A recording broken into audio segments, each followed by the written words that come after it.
You click on this, didn't you? You want to know, don't you? It's playing on the strings of your mind. You want to know, should you know a person's past? Some say, well, actually, most say, no, you shouldn't know a person's past. You should know for who they are today. What they saying is that you shouldn't judge a person. I believe that everyone judges a person, whether it's good or bad. It's not, they're judging a person consciously. And I remember I was doing the interview with my property manager and mentor client. Even consciously, they do it. You see, when people say this, they really don't understand people, how people behave in a way that to truly understand a person, you must know their past. Why? I'm not talking about the flaws. Too many people think about the flaws, the mistakes, but we wouldn't understand and relate to a person or empathize with, I don't know, a person and get to know them better, right?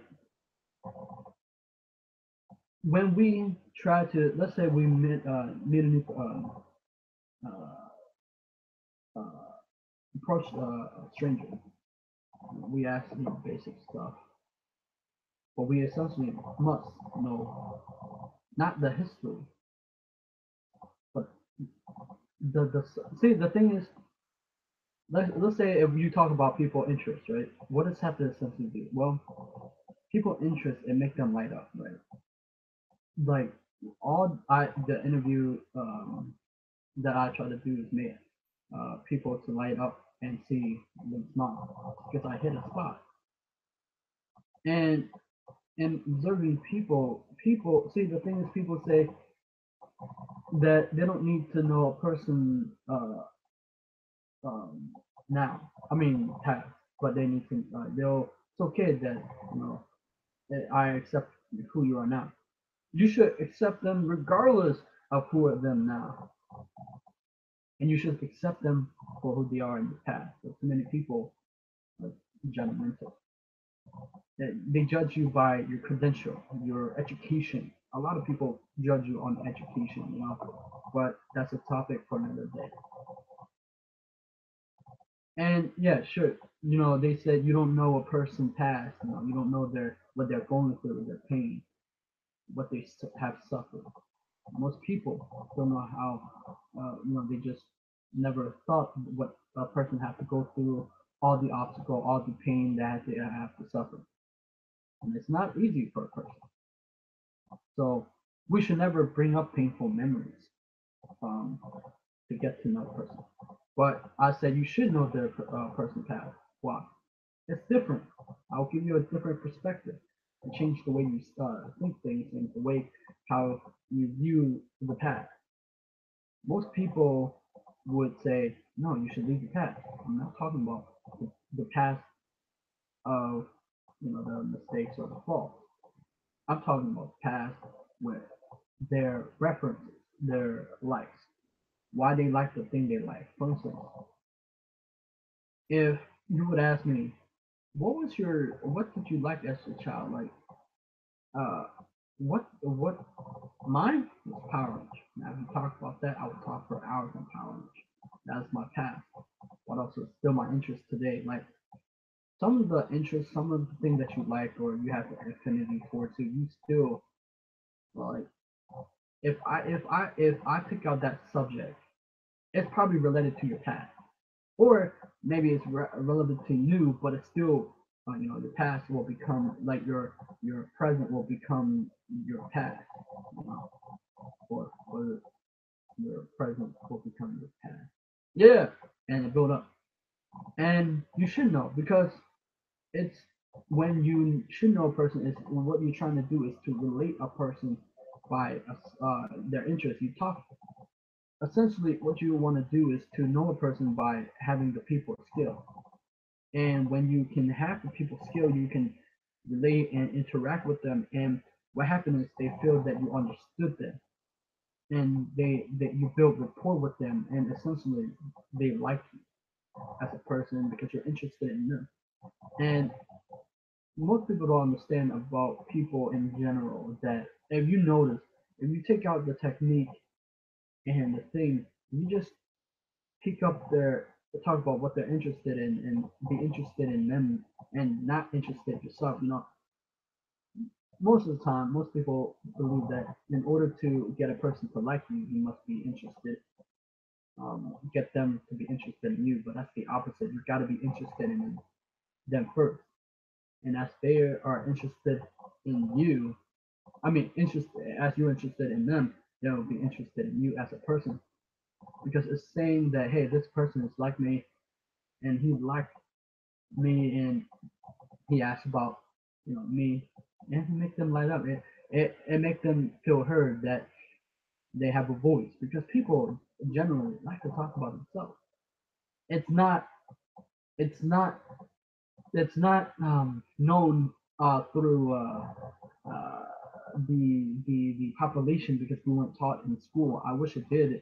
I think it would be able. I think it would have been good for people to be able to communicate effectively and to uh, uh, um, be able to connect with people and network with people much more better, if you will. And I think it would help people to understand themselves too as a person because they get to know where the belief comes from their likes because most of the likes, like for instance, most of the things that I like came from my childhood, but I still like them. Anime, Power Ranger, it's still from my past, but I still like them today. So some of the stuff that you like is still relevant, not irrelevant, but it's still relevant today. And I think it's essentially to understand a person's past so you can relate, so you can get, yeah, there you go, get in rapport with the person. So I think that's also building your people skill. Now, I didn't always have this people skill. It's not always easy. I had to fail, make mistakes to learn people, and I have to observe people what they say and what they behave. And I have to see it.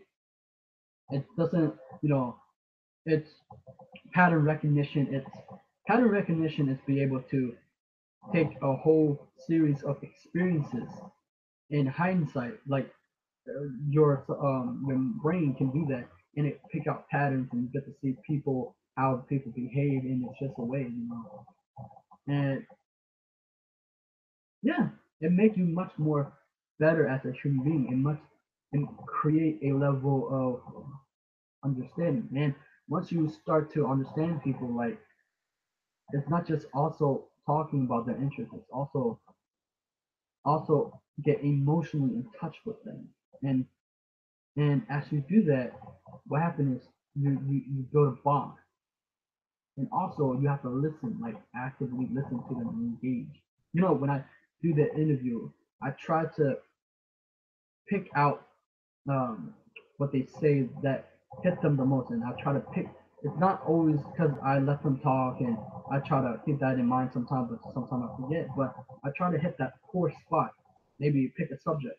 You know, I remember I stopped myself from talking when the Kung Fu Master I interviewed and he liked it Star Trek, and I was like, crap, I gotta listen. And that's like, and I turned back and it's like, oh, you like Star Trek because I know essentially people have a thing. My friend, he liked Lego. Still today, if I talk about Lego, I bet you he'll talk now for like how.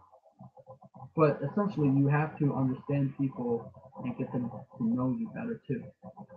But I mean, essentially, yeah, you can put input. And usually, this is me. I don't usually put too much me out there because I like being interested in people. I want to listen to people and know that I care about them. That's essentially listen. It's not always easy, but I have to we have to focus off on ourselves. No matter how hard we want to talk about ourselves, I know that we want to talk about ourselves.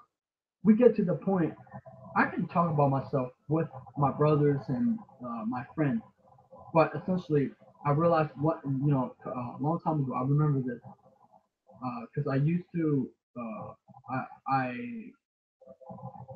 I stopped for a while because I know this skill set, right? This skill set of understanding people. What happened is I stopped for a while and I haven't built momentum.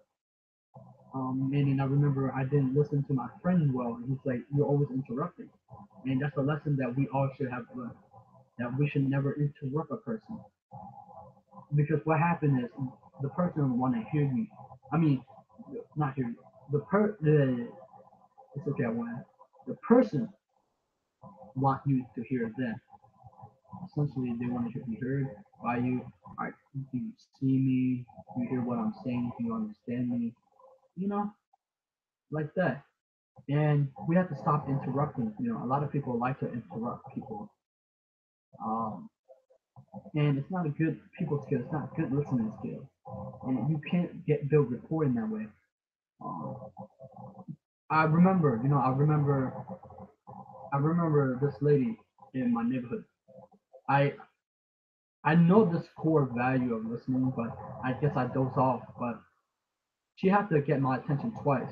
I know that's bad, but it's still a lesson to I have to learn, and you have to learn too. And that you know, she brought me back to because she wanted me to listen. People want to be listened to, not to be interrupted, not you talking about yourself. I essentially don't let. See, the thing is, people aren't usually when I do this, people aren't aware 100% of the time. Maybe if they're successful, because successful people on the top, they know about people, they know about human psychology, consumer psychology, they know how to direct a conversation. Um, so yeah, that's pretty much it. Just understand that people are important, that they want to be heard. Okay, and that's pretty much it. My take on it. Yeah. I mean, I wish that like the skill was taught at earlier age, and we wouldn't have missed. Well, we would have, but uh, we wouldn't have as much like people who are antisocial. Oh yeah, I'm an introvert, but I'm not social. A good like give me a good person who have like intellectual insight. I'm talking about for hours. So anyway, subscribe to my channel, watch my video.